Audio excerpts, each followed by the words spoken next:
ba za mu daina ba.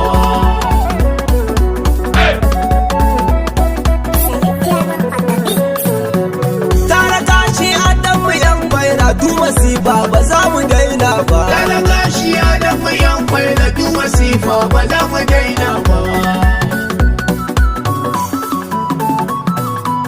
Rabu kai na sa baiti na taimaka mini ka gyara murya na wani baiti zan wa masoya na in har sun ji ba za su waiga ba za su waiga ba. Kada gashi ya dafa yan kwaila duk wasifa ba za mu daina ba. Shehu Tijjani jarumi ne kai baya barhama gare ni babu ya kai ga harajiri ka jani sai na kai wa da huna ba za na canza ba ba za na canza ba.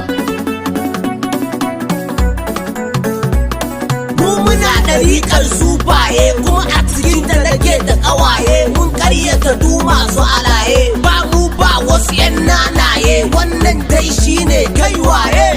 Kada gashi ya dafa yan kwai da duk wasifa ba za mu daina ba. Kaga annabi yana da gashinsa, Shehu Tijjani na da gashinsa, bayan Barhama yana da gashinsa, to akan me ba za na tarawa ba za na tarawa. Ɗayan uwana a dinga tarawa amma kuma a dinga gyarawa in ya ɓaci sai mu dinga wankewa ni haraji ba za na aske ba ba za na aske ba. Kada gashi ya dafa yan kwai da duk wasifa ba za mu daina ba. Washe muna da gurin zama la ilaha illallah an gama kan kaɗai ka iya mana barhama tare gashi ba mu fara ba ma kuma in an ja mu yi gardama.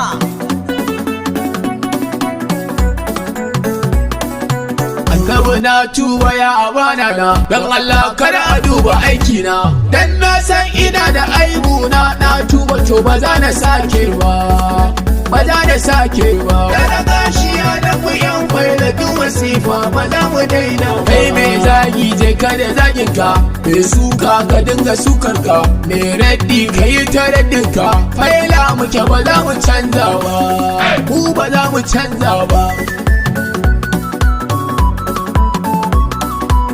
Wajibi na ne son ka son dune kin ka sewa ne jahili ar ne tambaɗaɗɗe ne yau kai ɗaya ne me rabo kai ne me kashewa ne raya rai kai ne ko ƙarya ne. Kada gashi ya dafa yan kwai da duk wasifa ba za mu daina ba. Mai lanar kafi na Allah ne istighfari muna salati ne zikirin juma'a mu dora ne ko a lahira ba za mu koka ba ni dai ba za na